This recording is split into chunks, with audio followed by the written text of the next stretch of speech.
Sud Radio, les clés d'une vie, Jacques Pessis. Sud Radio, les clés d'une vie, celle de mon invité.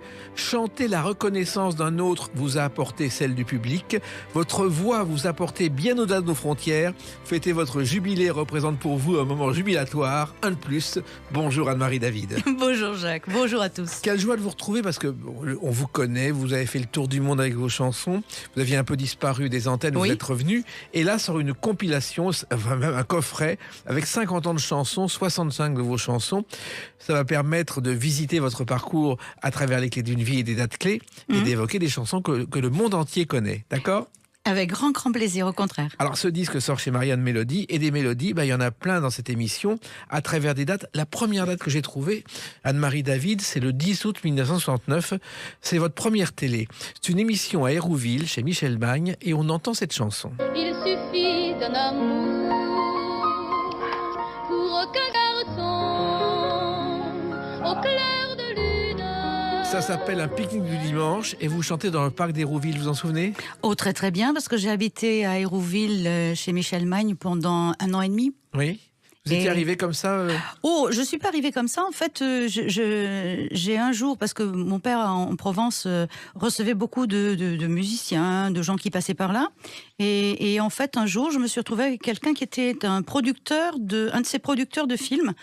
Et il m'a entendu chanter. Il m'a dit, il faut que je parle de vous à Michel Magne. Et donc, il m'a rappelé quelques temps après en me disant, voilà, si ça vous fait plaisir et quand vous montrez sur Paris, appelez-moi. Donc, j'ai appelé quand j'ai eu 16 ans et que mon père m'a gentiment laissé partir.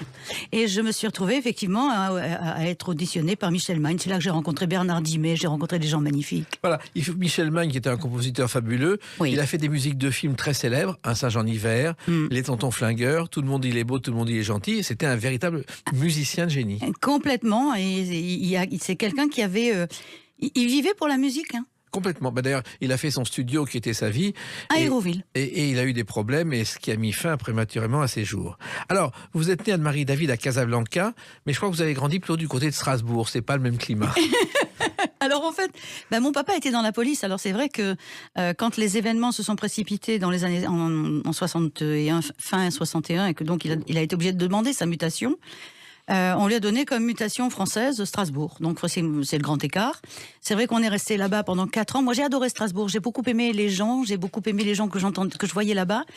Mon père un peu moins parce que lui il faisait la circulation, donc il avait très froid aux pieds. Ouais. Il rentrait, il était gelé, et on habitait dans une cité HLM parce que il fallait s'accommoder comme on pouvait. On était une famille nombreuse.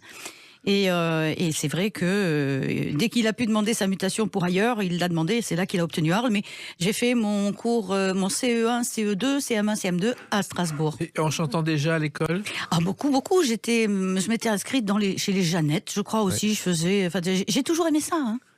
Alors, il se trouve que Arles, ensuite, a été un déclic, car votre père vous a fait découvrir les arènes d'Arles, où d'ailleurs, on les connaît bien, ces arènes, mais on ne sait pas qu'en 538, Childebert y a donné des combats organisés par le faux gladiateur, parce qu'il ne voulait pas que les gladiateurs se fassent mal. Ah, ça c'est magnifique, je ne le savais pas. Voilà. On apprend toujours quelque chose à Sud Radio, hein. Donc, les arènes d'Arles, pendant 1 mois, tous les soirs, enfant, Anne-Marie David, vous y êtes allée. Alors, c'était pas tout à fait les arènes, Jacques, bien que j'ai fréquenté les arènes, mais pour d'autres raisons. C'était le théâtre antique.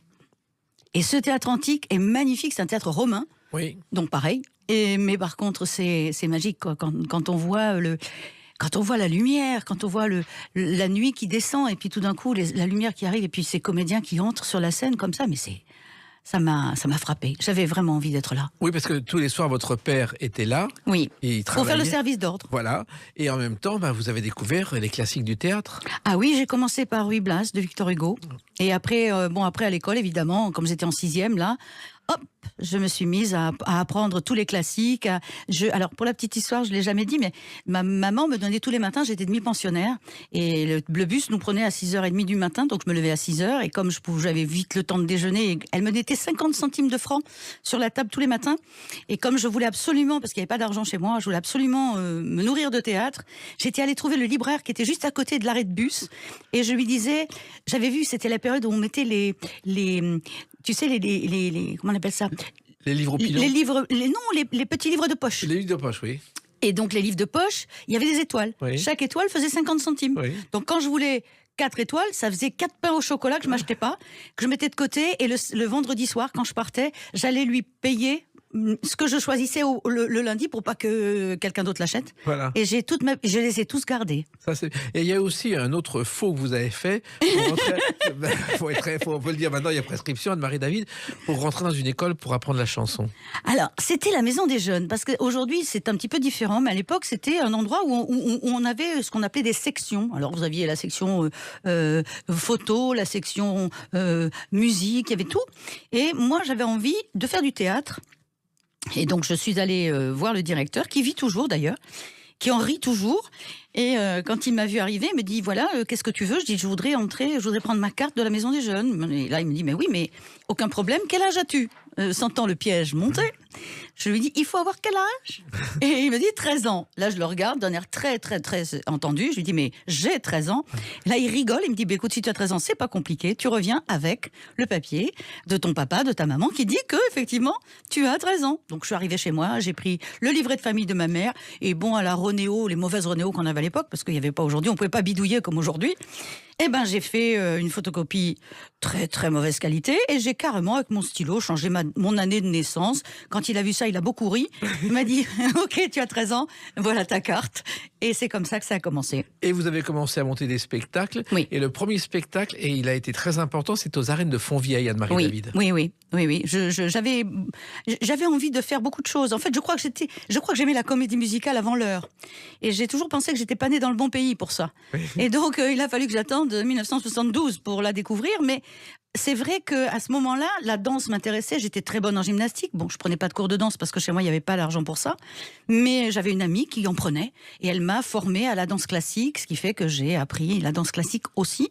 Je montais des spectacles, on faisait de la danse moderne, on faisait de la danse folklorique. Je m'étais inscrite dans tous les clubs. Tout ce qui pouvait bouger, tout ce qui pouvait faire quelque chose m'intéressait. Et puis donc, aux arènes de Fontvieille, un jour, vous faites un spectacle. Oui. Et par hasard, 2 spectateurs qui vous ont entendu prennent leur billet. Voilà, exactement. C'était 2 personnes qui étaient en vacances et ils ont entendu une voix qui sortait des arènes, ils se sont approchés, ils ont pris leur place et il se trouve que c'était 2 chanteurs de l'Opéra de Paris. Voilà. Ils vous ont écouté, notamment chanter ce classique. Que c'est triste Venise, au temps des amours mortes. Chanson de Françoise Dorin qui a apporté un jour le texte chez Aznavour. Il n'était pas là. Et le lendemain, il l'a rappelé en disant, écoutez, je prends votre chanson. Et c'est comme ça que la carrière de Françoise Dorin a débuté. C'est magnifique, mais il n'y a pas de hasard. Alors justement, il n'y a pas de hasard. Ces ténors d'opéra décident que vous avez quelque chose à faire à Paris. Tout à fait. Sauf qu'à cette époque-là, j'avais 16 ans et que la majorité était à 18 ans. 21 ans. Voilà. Oula! Le temps passe, Jacques. J'avais donc que 16 ans. Et mon père, qui avait une famille nombreuse, me regarde et me dit, tu veux vraiment aller à Paris ? Et moi, évidemment, Paris, c'était mon rêve. Et il me dit, écoute, c'est pas compliqué. Tu vas à Paris, 2 conditions. La première, je t'émancipe, parce que je ne veux absolument pas avoir à répondre de tes bêtises. Et la seconde, c'est que même émancipé, si tu n'obtiens pas ton baccalauréat, je reviens te chercher et tu rentres à la maison jusqu'à ce que tu aies ton bac, parce qu'on ne sait jamais ce que la vie peut te réserver. Paris vaillant bien une messe, j'ai passé mon bac par correspondance. Je l'ai eu, avec l'aide de quelques copains, mais je l'ai eu. Et puis, je suis restée à Paris. Voilà. Et vous avez pris des cours de théâtre, je crois, avec Tania Balachova et Jean-Pierre Darras. Oui. Et Tania était une femme merveilleuse, mais comme elle savait que je chantais, c'était pénible parce que j'étais d'ailleurs dans le cours de quelqu'un qui a fait une carrière magnifique, qui était Nils Arestrup. Qui était très gentil à l'époque, très sympa. Ouais, j'espère qu'il a pas changé, Nils, quand même, parce qu'il était vraiment très gentil. Et c'est vrai que là, je me suis régalée avec Tania, c'était magnifique. Sauf qu'elle me faisait chanter plus qu'elle ne m'apprenait à jouer. Alors je regardais jouer les autres et puis je donnais la réplique. Et finalement, vos débuts dans la comédie musicale, c'est dans un spectacle au Théâtre Montparnasse. Écoutez. Je suis leur mémoire. Avec moi ce soir, je sais qu'ils sont tous là. L'inconnu que je suis, qui est un spectacle au Théâtre Montparnasse où vous avez chanté cette Alors là, c'est une chanson que j'ai intitulée L'inconnu que je suis, mais qui n'était pas du spectacle. En fait, c'est très particulier puisque les hasards n'existant pas, celle qui m'a castée pour un des rôles de cette comédie musicale qui arrivait des États-Unis, c'est Evelyn Buggy. Oui, qui a été ensuite l'autrice de Tu te reconnaîtras. Ouais. Et ça, c'était magnifique. Alors c'est vrai que ça, je l'ai gardé parce que quand je fais mes spectacles seuls, je raconte un petit peu des anecdotes. Je suis pas un jukebox, quoi. Je veux dire, je chante pas une chanson après l'autre.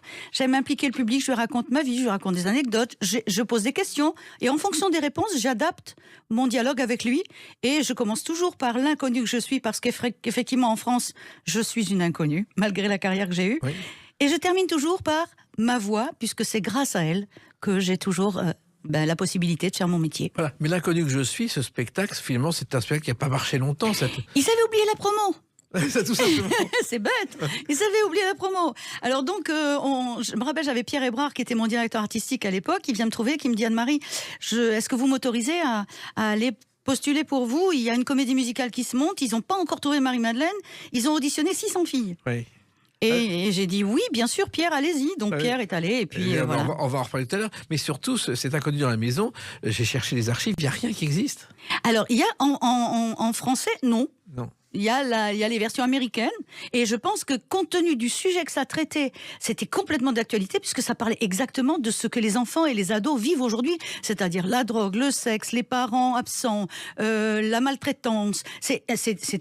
J'invite les producteurs à remonter cette comédie musicale, parce qu'elle est vraiment d'aujourd'hui. Et moi, je vous invite à continuer notre dialogue dans quelques instants avec une autre date, le 27 décembre 1972. À tout de suite sur Sud Radio avec Anne-Marie David.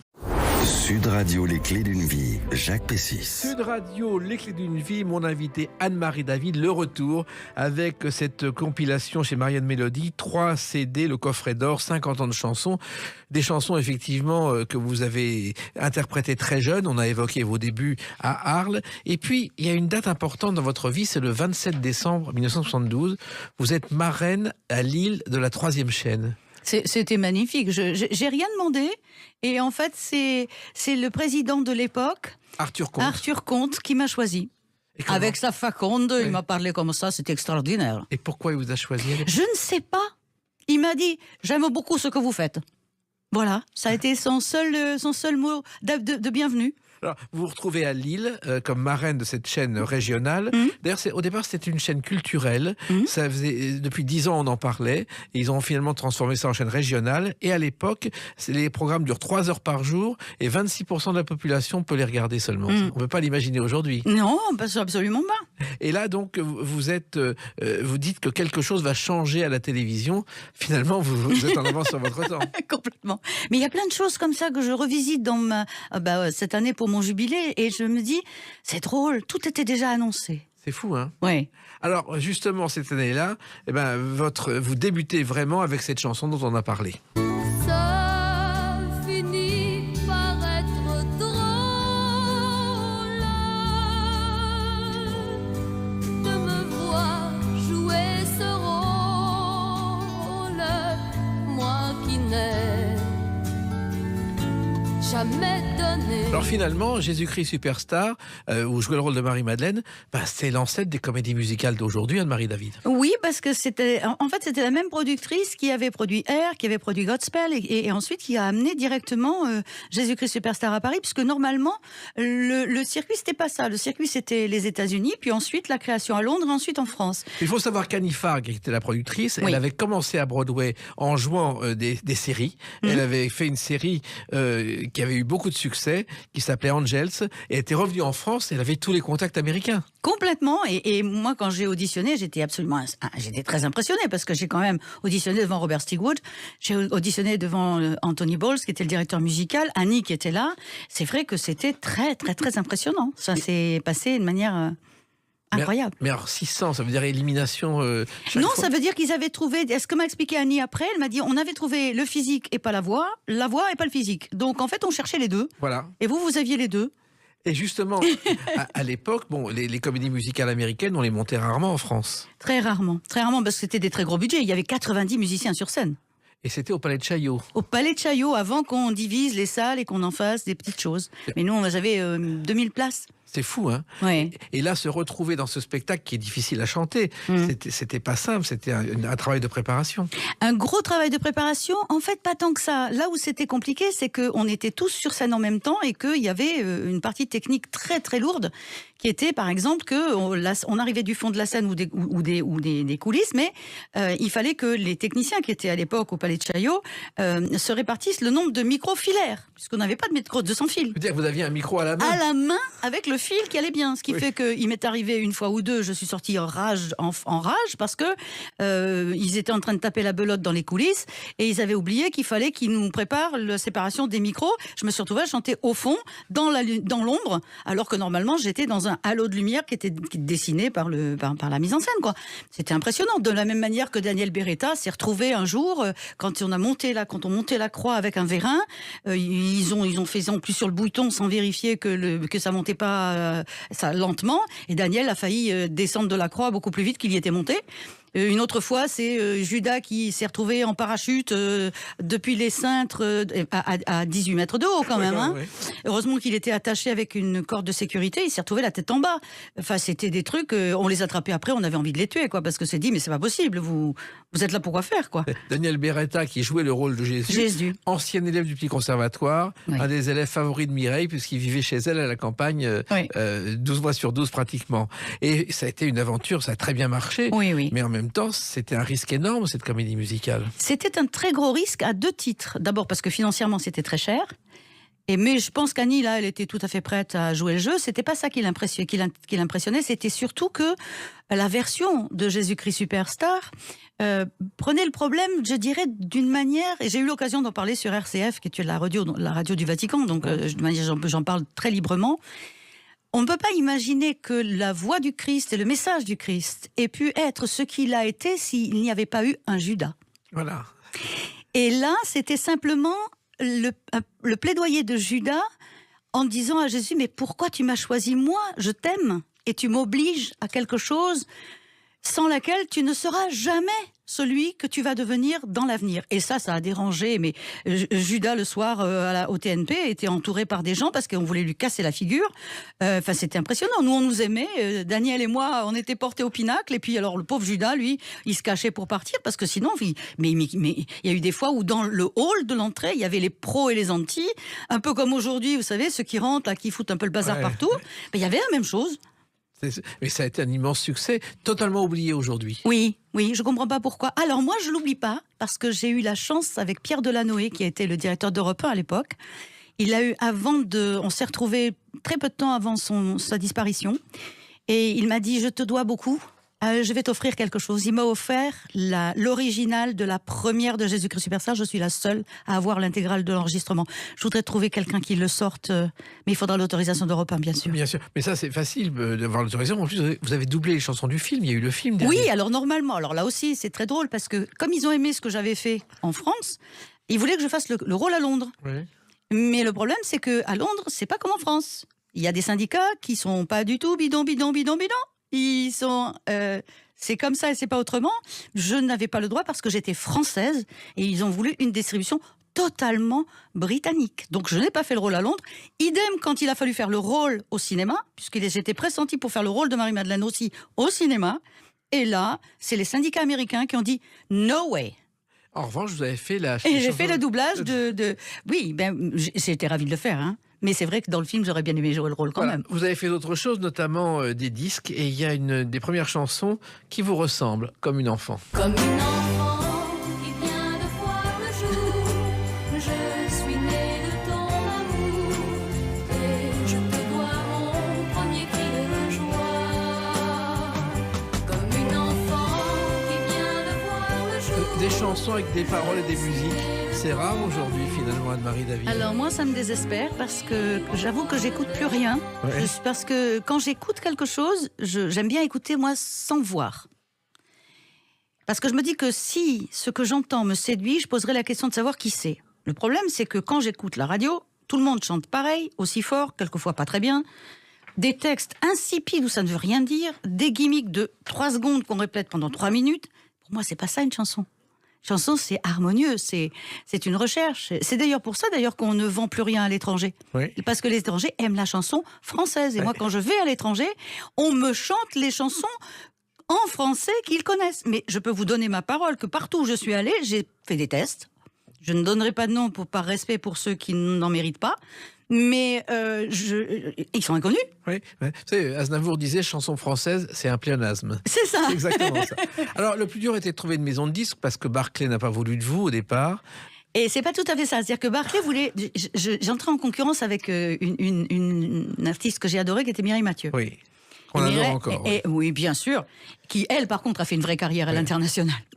Et donc, elle était, comme tout le monde le sait, complètement dirigée par Johnny Stark. Et elle était chez Barclay. Voilà. Donc il est évident que quand Barclay m'a signé, je ne sais pas si c'est parce que j'avais du talent ou si c'était pour me barrer la route, parce que Mireille prenait toute la place. Et que elle était née à Avignon, on disait que j'étais en Arles, il manquait plus que Michel Thor en bas dans le Vaucluse. Ouais. On était 3 voix, c'était pas possible, il y en avait au moins une de trop, et c'est moi qu'on a supprimé. Donc là j'ai dit non, c'est pas possible. Et Eddie Barclay m'a rendu mon contrat, et après je suis passée chez CBS. Avec notamment cette chanson.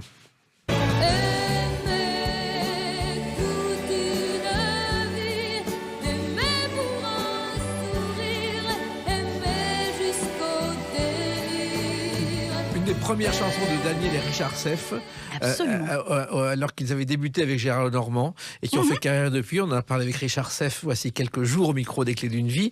Et c'est votre première récompense, je crois que c'est le Grand Prix de l'Académie Charles Cros. Oui, alors ça c'est pareil. On était moi j'ai eu le Grand Prix du disque de l'Académie Charles Cros dans la partie révélation de l'année féminine. Et la partie révélation masculine, c'était Maxime Le Forestier. Ah, tiens donc. Et on célébrait la carrière de Tino Rossi. Ben voilà. Et après, il y a eu une autre date très importante qu'on n'est absolument pas oubliée. On va l'évoquer dans quelques instants. C'est le 7 avril 1973. À tout de suite sur Sud Radio avec Anne-Marie David. Sud Radio, les Clés d'une vie, Jacques Pessis. Sud Radio, les Clés d'une vie, mon invité Anne-Marie David, le retour, et beaucoup de gens ne vous ont pas oublié malgré vos chances. Merci Jacques. 50 ans de chansons chez Marianne Mélodie, avec 65 chansons, parmi lesquelles celles que vous avez interprétées le 7 avril 1973 et que vous n'avez pas oubliées et qu'on n'a pas oublié non plus.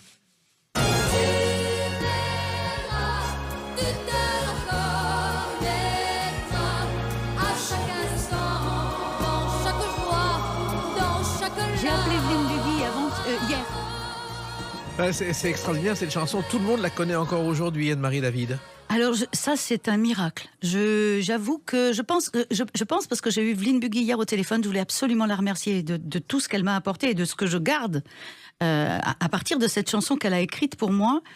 Je ne comprends pas comment. Aujourd'hui, je suis partie là. J'arrive de Varsovie, je suis partie à Tel Aviv pour les dernières séquences de l'Eurovision de cette année. J'ai donc croisé des jeunes gamins, dont des gamins qui ont 13-14 ans, qui sont fous d'Eurovision. Et pour qui c'est véritablement les Jeux Olympiques de la chanson. Et quand on leur donne mon nom, à 13 ans, t'imagines, ça fait loin, hein. Oui.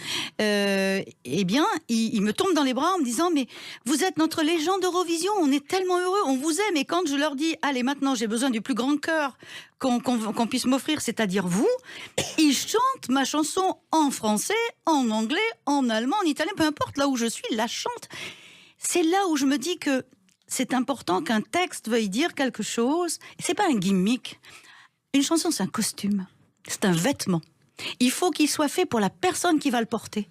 On peut changer la taille, oui, mais on ne peut pas changer la personne qui va l'interpréter doit entrer dans ce vêtement et il doit lui aller.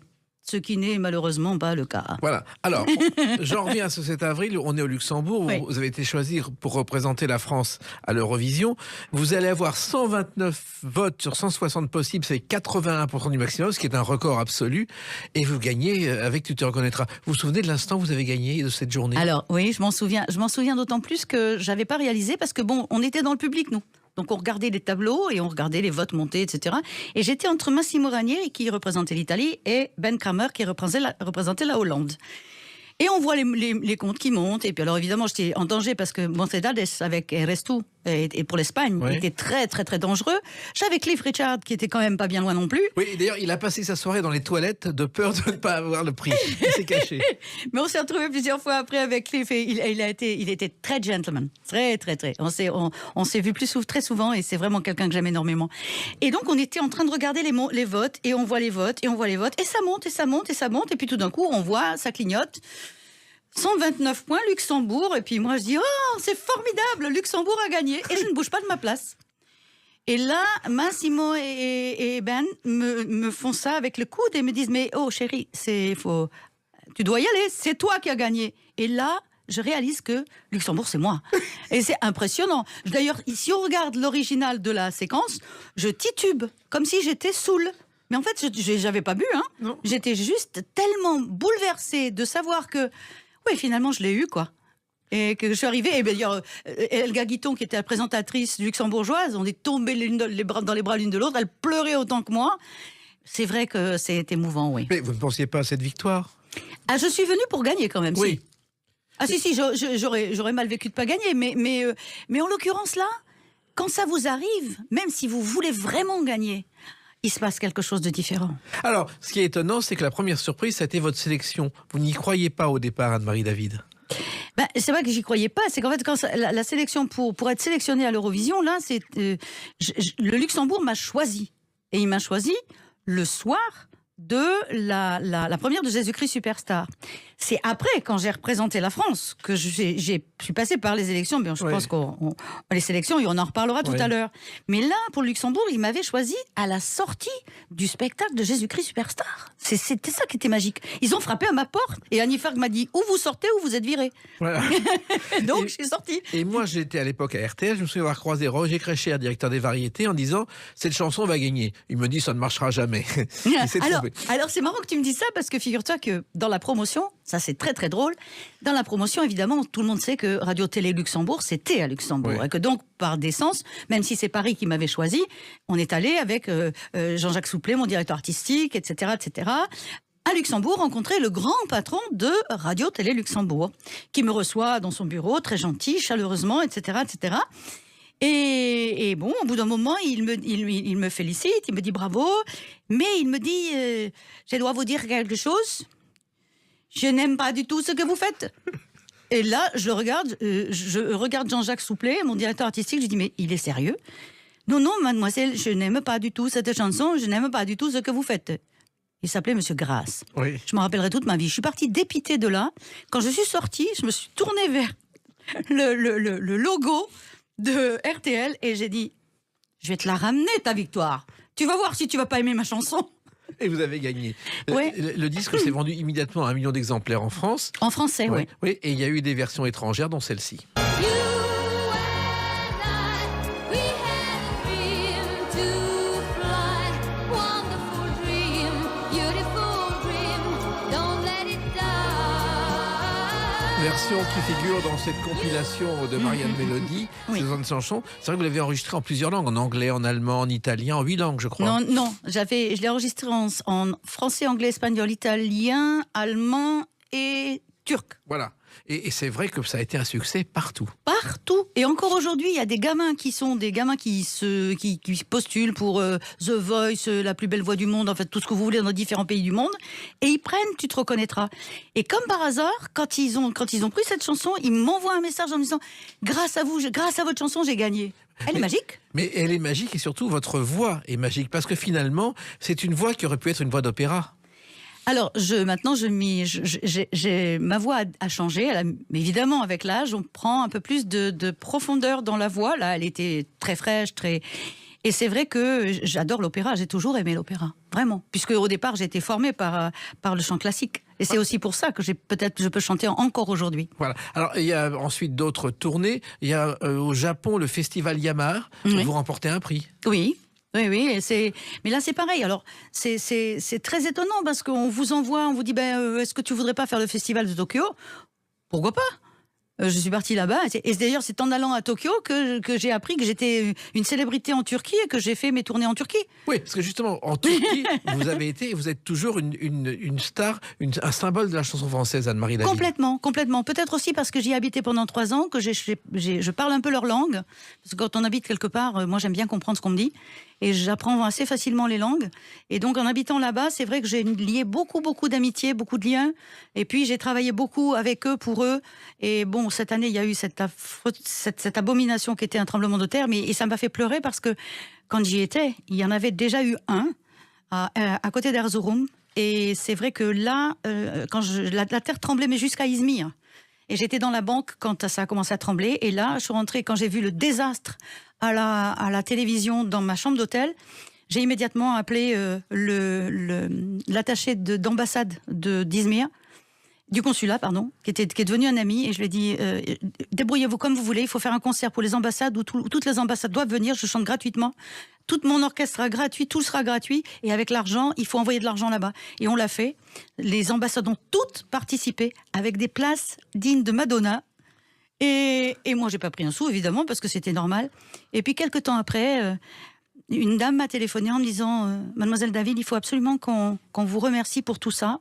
Est-ce que vous accepteriez de venir recevoir ?» J'ai reçu la Légion d'honneur du Croissant Rouge International. Et vous continuez à chanter en Turquie régulièrement? Oui, je vais y aller là encore au mois de mai.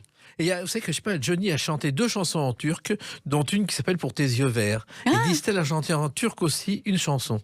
Vous êtes les 3 à avoir vraiment interprété des chansons françaises. Mais Johnny était très connu là-bas. Johnny était archi connu. Oui. Sacha alors, aussi. Voilà. Et votre succès, quand même, s'est poursuivi en France avec cette chanson. La chanson qui berce nos passions est-elle plus souvent un air de valse? Alors, un air de valse en 1973 ou 74, c'était pas courant, justement. Non, mais elle faisait partie des 10 chansons qui sont arrivées en présélection de l'Eurovision 73. Oui. Et heureusement pour moi, parce que j'ai travaillé tous les jours pendant 3 ans, la maison de disques, donc qui était CBS à l'époque, m'avait fait enregistrer les 10 chansons de la même manière que on avait fait Tu te reconnaîtras, c'est-à-dire avec un symphonique, les chœurs et tout. Et ils ont eu l'album tout de suite après, ce qui fait qu'ils ont sorti après ma victoire des singles sans que je sois obligatoirement là. Voilà, c'était pratique parce que vous aviez autre chose à faire. Et puis l'Eurovision, vous êtes retourné en 1979. Il était un homme neige et moi j'étais une enfant soleil. Le printemps sur son manège déroulait pour nous ses arcs-en-ciel. Je suis l'enfant soleil. Alors là, c'est vous représenter la France cette fois-ci. Oui. Vous finissez 3e, ce qui est déjà une performance pour la France en ce moment. Mais écoutez, moi je souhaiterais à la France d'être 3e très souvent, ce qui n'est pas le cas. Ah, pas à part vraiment, avec non. Barbara Pravi, que je salue au passage, parce que c'est une immense artiste que j'aime énormément. Mais c'est vrai que c'est... là, en fait, c'est l'éditeur qui m'avait découverte il y a très longtemps, qui me dit « Mais pourquoi, Anne-Marie, ça fait longtemps que vous n'avez rien fait en France ? Redonnez-vous un coup de boost avec une sélection à l'Eurovision en France ». Je dis pourquoi pas, et c'est Eddy Marnay et Hubert Giraud qui m'ont offert cette magnifique chanson. Voilà, et ça a été un succès aussi, à tel point que vous êtes retrouvés 2 ans plus tard au gala des vainqueurs de l'Eurovision. Oui, mais Norvège. mais partout. Ils m'invitent partout. J'ai fait les 25 ans, j'ai fait les 50 ans, les 100 ans, je crois que je les ferai pas, mais je les ai toutes faites, oui. Et vous avez chanté à Oslo, vous avez chanté au Chili, Oui. vous avez chanté partout, et on vous a presque jamais entendu en France puisque vous avez chanté autour du monde. Rendez-vous au bout du monde, au pied du soleil à l'horizon. Rendez-vous au bout du monde. Ça, c'est un texte que j'ai fait. C'est un texte que vous avez fait. Franchement, des chansons comme ça avec des mélodies, on n'en entend plus, mais le public était touché à l'époque par ces chansons sans faire de la nostalgie.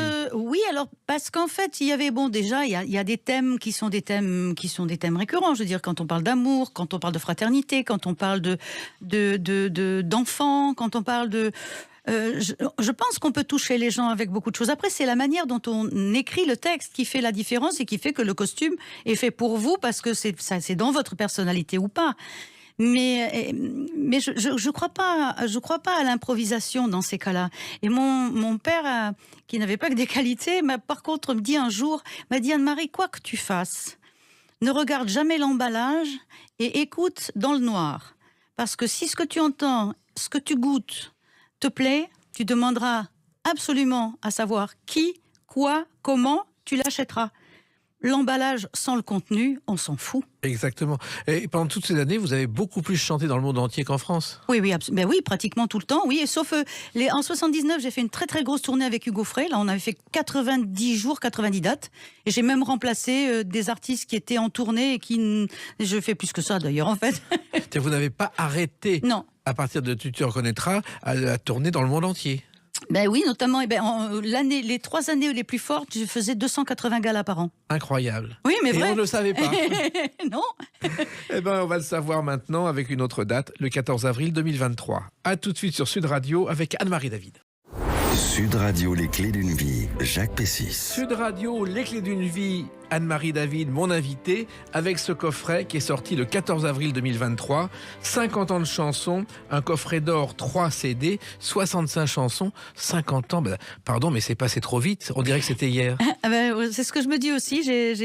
Quand j'ai réalisé ça, je me suis dit, oh mon Dieu, mais c'est pas possible. Eh ben si, ça l'est. Voilà, mais vous n'avez pas cessé de travailler pratiquement pendant ces années-là, sauf pendant une période qu'on va évoquer, mais 65 chansons avec des textes que vous avez peut-être oubliés parfois, non ? Jamais. J'ai toujours aimé, à quelques rares exceptions près, où j'ai eu 2 ou 3 fois où j'ai voulu faire plaisir à mon directeur artistique pour pas le fâcher, où j'ai enregistré des choses que je n'aimais pas vraiment. C'était généralement des adaptations, mais qui me plaisaient pas trop. Après, moi, j'ai eu à me décider seule sur des projets parce que, notamment, là, vous allez avoir sur le coffret, il y a toute une série qui s'appelle Rencontre et qui est un album que j'ai coproduit avec un producteur norvégien, la maison Talent Music. C'était le papa à l'époque, maintenant c'est le fils qui s'en occupe. Et on s'était mis d'accord, je suis allée enregistrer là-bas parce que je faisais des tournées en Norvège, j'avais un groupe de musiciens formidables. Et on a enregistré un album qui s'appelait Rencontre et on a fait en même temps la version anglaise et française. Il y avait donc Rencontre en français et Meetings en anglais. Et ça, c'est une coproduction qu'on a faite. Quand j'ai amené ça dans les années, c'était en 82, quand j'ai amené ça en radio en France, ils m'ont regardé, ils m'ont dit « Ah mais non, on va pas passer ça ». Je dis « Mais pourquoi ?» Il me dit « Parce que c'est pas vous. J'avais envie de les tuer. » Vous auriez peut-être bien fait, non ? Non, je suis partie, j'ai tourné le dos, j'ai dit bon écoutez, je vais partir. Et ça a marché avec Meetings, je m'en fiche. Exactement. Alors, dans ce coffret du jubilé, il y a une chanson qui est symbolique, on va expliquer pourquoi ensuite. Toi, le grand roi, du haut de ta montagne, toi qui pouvais calmer les océans, toi qui savais... Alors, cette chanson date de 2004, vous l'avez chantée à Charleroi, et c'est la chanson de votre retour après des années d'absence, parce que pendant des années, on ne vous a plus entendu, Anne-Marie David. Non, j'ai arrêté pour de mauvaises raisons. Mais ça, c'est tant pis pour moi. Oui. Mais bon, après, une fois qu'on a dit ça, je crois qu'il faut savoir tourner les pages. Et quand je suis revenue, donc j'avais plus de maison de disques, plus rien, plus d'argent, plus rien du tout. Et j'ai eu la chance, par contre, de savoir et de me rendre compte que mon fan club existait toujours. C'est-à-dire que ces gens qui vous aiment, que vous soyez là ou pas. Et à partir de là, on a tout reconstruit de A à Z. Et comme il fallait construire, en n'ayant pas beaucoup de moyens, on a fait un piano-voix. Voilà. Et voilà. Et là-dessus, j'ai appelé, à l'époque, j'habitais Toulouse, et j'ai rencontré quelqu'un qui est resté vraiment un ami, qui s'appelle Michel Simonet, qui est Mike Shannon. Et c'est Mike qui m'a dit, Anne-Marie, cette chanson t'irait bien. Et je lui ai dit, écoute, il n'y a pas de problème, je la prends. Et vous avez eu envie de revenir ? Ah oui, complètement. Parce que, vous savez, je crois qu'il faut pas se tromper. C'est-à-dire que quand on fait des erreurs, et ça arrive à tout le monde, je crois qu'il faut en tirer les bonnes conséquences. C'est-à-dire que je suis pas adepte je bats pas ma coulpe toute la journée. Je me dis, tu t'es trompé, tu étais trop stupide. Maintenant, tu vas essayer de l'être un peu moins. Et c'est surtout que j'ai compris que ce qui était important, c'est d'être autonome et c'est terrible. Quand vous devez travailler avec des gens qui passent 20 ans à se réunir, et qui sont pas tous là parce qu'ils ont piscine, parce que le chien a pas fait pipi, parce que ils sont en RTT, parce qu'ils sont en grève, et vous avancez pas. Voilà. Alors moi c'est facile, je me réunis assez vite avec moi-même. Voilà. Et ça c'est à marche partir bien. de là que ça marche très très bien d'ailleurs. Et votre retour à Paris, c'était un petit théâtre, le théâtre de Ménilmontant, où le public est tout de suite revenu, Anne-Marie Tout David. de suite revenu, mais du monde entier. J'ai été très étonnée et je n'y croyais pas. Mais bon, et c'est comme ça. En fait, c'était juste avant ça, comme j'habitais Toulouse, j'avais un jour un ami qui me dit « Mais Anne-Marie, tu dois recommencer à chanter, ça suffit, tu étais faite pour ça, etc. » Il m'invite un soir chez des amis, et il se trouve qu'au milieu de tous ses amis, il y avait le patron du Bouchon Lyonnais à Toulouse, qui écoute, et Johnny, en l'écoutant, ça s'appelait Johnny Rufato, qui me dit « Mais tu veux pas nous chanter quelque chose pour te faire plaisir ?» Je lui dis « Non, Johnny, tu sais que j'ai plus envie de chanter, là, fiche-moi la paix avec ça, j'ai plus envie. » Il me dit « Mais si, s'il te plaît, écoute, pour me faire plaisir. » Bon, ok, donc j'ai repris 1 ou 2 chansons de Piaf. Et là, le patron du Bouchon Lyonnais me regarde, sidéré. Je m'arrête, il me regarde, il me dit « Mais vous êtes folle ou quoi ?» Je lui dis « Mais pourquoi ?» Il me dit « Parce que mais vous êtes faite pour ça. Qu'est-ce que vous faites à ne plus chanter ? Je vous offre le Bouchon Lyonnais, on fait un dîner-spectacle. Quand vous voulez, je vous paie, etc. » J'avais plus rien, plus de partition, plus rien du tout. On a monté ça. On met à l'affiche, donc sur son site internet, puisque après c'était 2005, donc 2004-2005, Internet existait déjà.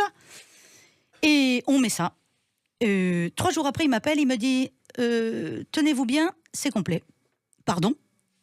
Oui, 120 places, 120 repas, c'est complet. Et il me dit, et vous savez d'où ?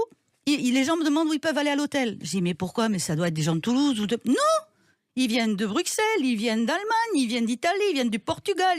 Ils demandent, ils viennent pour vous. Et c'est là que j'ai retrouvé un de mes fans à qui j'avais jamais répondu, qui me dit « Anne-Marie, maintenant que tu es là, laisse-moi te dire à Pascal Sevran que tu dis oui pour ces émissions. » J'ai dit « Ok, on y va. » Et Pascal Sevran m'a aidé à repartir. Voilà, et vous êtes reparti, et dans votre répertoire et dans ce coffret, il y a une chanson qu'on n'attend pas, mais qui rappelle elle aussi l'Eurovision. Un jour se lèvera sur 3 branches. Un jour en enfant, qui a une particularité, Frida Boccheral a gagné ex aequo avec l'Espagne, avec Ils étaient 4. les Pays-Bas et le Royaume-Uni en 69. Oui. Et vous avez voulu reprendre cette chanson. Oui, d'abord parce que Frida était une amie très très très chère et j'aimais énormément cette femme, j'aimais l'artiste. Je pense qu'elle n'a pas eu suffisamment la reconnaissance qui lui était due, et pour être tout à fait sincère, et là c'est un peu de prétention, c'est une chanson que jamais personne n'a osé reprendre. Voilà, et que vous avez repris. Et j'ai dit oui, là elle est pour moi. Voilà. Et vous avez continué et repris vos tournées à l'étranger, en Turquie bien sûr, mais aussi en Israël. Vous avez été, je crois, membre du jury où vous avez assisté au concours de Miss Israël. Oui, alors là j'ai soutenu celui qui allait représenter Israël à l'Eurovision, qui s'appelait Aher Elskat, et il a eu la gentillesse de me demander d'adapter en français la chanson qu'il chantait, que j'adore, qui s'appelle en hébreu, s'appelle Milim, ça veut dire les mots. Et il m'a raconté la vie de son papa. Et quand il m'a donné, ça c'est un moment très fort aussi, quand j'ai accepté, j'habitais en Ariège, et il m'appelle un jour, il me dit, voilà, j'aimerais bien que vous m'écriviez cette chanson, parce que je vais représenter Israël à l'Eurovision. Je m'arrête, et là je lui dis, il y a quelqu'un avec vous là, pendant que vous me parlez. Je vois quelqu'un. Il me dit, mais vous voyez qui ? Je dis, je ne sais pas, je ne le connais pas. Et je lui décris. Et derrière, on était en visio, et derrière lui, il y avait le visage de son grand-père. Incroyable. Incroyable. Le visage de son grand-père. Et je lui dis, il est avec vous, et il vous demande vraiment de faire le maximum pour cette chanson. Elle est pour vous. Et voilà. Et une chanson qui a un lien avec Israël, vous l'avez enregistrée en 2021, c'est Veux-tu. Ah oui. Ah, ça c'est autre chose. On a bu un café et soudain tout s'est éclairé. Tu es là devant moi. Alors là, c'est un autre style d'Anne-Marie David. Mais c'est, en fait, ce que j'ai aimé dans cette chanson, c'est que le texte m'a beaucoup plu, parce que, d'abord, c'est moi qui l'ai fait, donc je me suis un peu écrit quelque chose qui était... Ok, d'accord, les années ont passé, ok, d'accord, voilà, je vis seule, mais et si je rencontrais quelqu'un en traversant la rue, qu'est-ce que je lui dirais ? Et j'ai écrit ça. Voilà. Et vous avez chanté en plusieurs langues, on l'a dit. Et il y a une chanson dans ce coffret, il y a plusieurs chansons dans ce coffret, dont une qui est en anglais. Happiness is just like loving you. All the plans we've made could vanish in the air.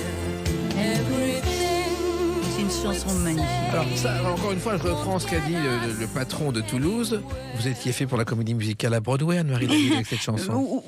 Probablement, mais en fait, bon, ça sera dans une autre vie. Je crois que j'arriverai. Mais là, j'ai monté une école de comédie musicale à Toulouse. Là, je compte en remonter une là où j'habite. Former des gamins, leur apprendre tout ce que je sais, et surtout les empêcher d'être autre chose que qui ils sont. C'est-à-dire qu'on n'est pas des clones. C'est pas parce qu'il y en a un qui a les cheveux verts qu'il faut se mettre des cheveux verts ou rouges. On s'en fout. Là, c'est de l'emballage. Moi, ce que je veux, c'est le contenu. Et révéler le contenu, c'est tellement formidable. J'ai eu cette chance-là d'avoir des gens qui ont cru en moi pour ça. Et il faut transmettre. Voilà, et vous transmettez non seulement aux autres, mais en même temps vous innovez, puisque vous avez inventé, alors on est loin de la chanson, le cinéma sans images. Oui, et je vais, dans 2 jours, je vais recevoir un prix de la part de la SACEM pour ça avec Jean Musy. Parce que je connais Jean Musy depuis très longtemps. Il a été l'un des orchestrateurs de 2 titres qui sont d'ailleurs sur ce coffret. Et puis, il a fait sa carrière de son côté, moi la mienne du mien, et on s'est plus revus jusqu'en 2011, où là, il m'a retrouvé sur Internet, à Facebook, il m'a envoyé un message, et il m'a dit, écoute, qu'est-ce que tu deviens, etc. On s'appelle, on s'est vus, on a discuté, et je ne savais ni ce qu'il avait fait, il ne savait pas ce que j'avais fait, il s'en fichait complètement, moi aussi, mais par contre, quand on a parlé, je connaissais quand même un peu le personnage, je lui ai dit, mais qu'est-ce que tu as fait que personne ne connaît ? Ben, il me dit, ma musique. Ah bon ? Et puis, il me dit, j'ai écrit des petites choses aussi. Mais ça a plu à personne, ils s'en foutent, ça fait 15 ans que c'est dans les tiroirs. J'ai dit, tu veux bien me les donner ? Oui, mais non, ça servira à rien. Bon, il me les a quand même donnés, c'est pire que d'aller chez le dentiste et lui arracher les dents, mais je les ai eus. Et en fait, j'ai fait ce que m'a dit mon père. Je suis allée dans l'auditorium de mon père, à l'époque j'habitais encore en Provence, et j'ai écouté dans le noir des nouvelles de Stefan Zweig, qu'il avait lues, et sur lesquels il avait fait de la mise en scène musicale avec des bruitages, etc. Et une voix de conteur absolument étonnante. Quand je suis sortie de là, j'ai écouté Le mariage à Lyon. J'étais en larmes, j'avais vu les décors, la guillotine, les corps mutilés, j'avais tout vu. Je me suis dit, mais c'est pas possible, mais c'est du cinéma. C'est du cinéma. J'ai vu des films. Je l'appelle, il me dit, mais tu vas pas perdre ton temps avec ça. Je lui dis, t'occupe pas. C'était le moment du Festival d'Avignon. J'avais tout perdu, j'avais plus de sous, j'avais plus rien. Et un de mes musiciens me rend visite en Provence. Il me dit, écoute, mon ami connaît très bien une des propriétaires d'un petit théâtre dans le Off d'Avignon. Va la trouver. Peut-être que tu pourras faire quelque chose, concert, ce que tu veux. Je suis allée la trouver. Quand j'ai vu le théâtre, c'était petit, il y avait 50 places. J'ai dit non, je m'en sortirai pas. Il faudra du son, des trucs, ça va pas. Et je lui ai proposé de démarcher, de commencer mon cinéma sans images. Sauf que j'arrivais tellement tard qu'effectivement, pendant un mois, je me suis promenée comme les gens qui avaient oui, mais vous avez fait du tractage. Du tractage. Tous les matins, j'arrivais très très tôt. J'allais devant tous les endroits où je voyais des piles de programmes. Je mettais mon flyer dedans. Je faisais du table à table en disant venez écouter Stefan Zweig, Jean Musy, c'est magnifique, c'est magique. Ils sont venus, j'ai eu de la presse, etc. C'est devenu un concept et c'est devenu mon cinéma sans images. Exactement. Et maintenant, on a 12 films. Voilà, exactement. Résultat, vous faites plein de choses et on n'a pas fini d'en faire le tour, à l'inverse d'une de vos chansons.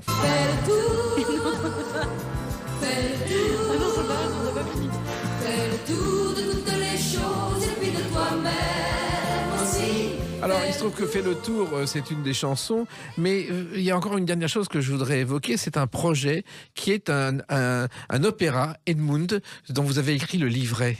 Ah ben, grâce à l'Eurovision, toujours pareil. Il y a pas de tout est lié. J'étais à Londres et un fan d'Eurovision qui est un ami, qui est devenu un ami, mais qui me suivait depuis des années, est venu à mon concert à Londres évidemment. Vient me voir un petit peu avant, il me dit Anne-Marie, est-ce que tu voudrais bien m'aider ? Est-ce que tu restes un jour ou 2 à Londres ? Je dis oui, je ne pars que lundi, donc c'était le samedi. Il me dit écoute, je te prends avec moi si tu veux bien, j'ai besoin de ta notoriété parce que dans la ville qui s'appelle Bury St Edmunds, qui se trouve dans le Suffolk, je ne savais pas où c'était, je voudrais que tu viennes découvrir la ville qu'a fondée mon roi, qui est un roi saint et martyr du 9e siècle et qui est en fait le roi fondateur de l'Angleterre. Je lui dis, mais tu es sûr que... Il me dit, oui, parce que j'ai besoin des médias, et les médias viendront s'ils savent que tu es là, que tu supportes la ville avec son intention, etc. Donc j'y vais, et je découvre cette ville. Effectivement, les médias sont là, il y a de la presse de partout, j'ai gardé des trucs... Et je rentre chez moi et le maire vient me trouver, me dit écoutez Anne-Marie, merci infiniment, mais est-ce que vous pourriez revenir pour la mort, pour l'anniversaire de la mort de ce roi, parce toute la ville est pavoisée aux couleurs du roi du 9e siècle, avec sa croix et puis etc. Et bon, je dis oui, avec grand plaisir. Est-ce que vous pouvez revenir? On vous invite, on sera tellement heureux de vous avoir. Bon, entre-temps, je rentre chez moi et j'étais en train d'écouter effectivement de la musique de Jean Musy, puisque je travaillais déjà sur sa musique de film et sur des musiques qu'il avait faites, mais dont il ne faisait strictement rien. Et là, James, donc mon ami, m'envoie l'histoire de ce roi sur une page. Et j'ai un flash tout de suite en me disant, mais c'est pas possible. La musique que je viens d'écouter, c'est la musique d'un couronnement. C'est évident, c'est la musique du couronnement de ce roi. Et c'est comme ça que vous avez écrit le livret. Voilà. Et ça, c'est le prochain projet. Alors, il y a le projet qui a déjà eu lieu, mais le Covid a tout arrêté. Oui. Là, on le reprend. On va enregistrer l'album, donc le CD, avec symphonique, chœur, orchestre, soliste, 4. Et je viens d'apprendre, à ma grande satisfaction, que le 16 novembre 2024, avant la France, puisque je vais le faire en France aussi, eh bien, ça sera joué en version anglaise et latin, puisque les chœurs chantent en latin. Avec un symphonique anglais, avec des chœurs anglais et 4 solistes anglais. La seule exception, c'est le contre-ténor qui est français et qui vient de l'Académie Philippe Jarouski. C'est le prochain projet. Pour l'instant, il y a ce coffret 50 ans de chansons chez Marianne Mélodie que je recommande à celles et ceux qui vous aiment, et ils sont nombreux et heureux de vous retrouver. Merci Anne-Marie David, et continuez comme ça avec cet enthousiasme juvénile qui est votre image de marque. Oui, tout à fait. Merci à vous tous. Et puis, je vous souhaite une très belle route. Merci. Pensez à vous. Au revoir. À bientôt, Anne-Marie David. Les clés d'une vie, c'est terminé pour aujourd'hui. On se retrouve bientôt. Restez fidèles à l'écoute de Sud Radio.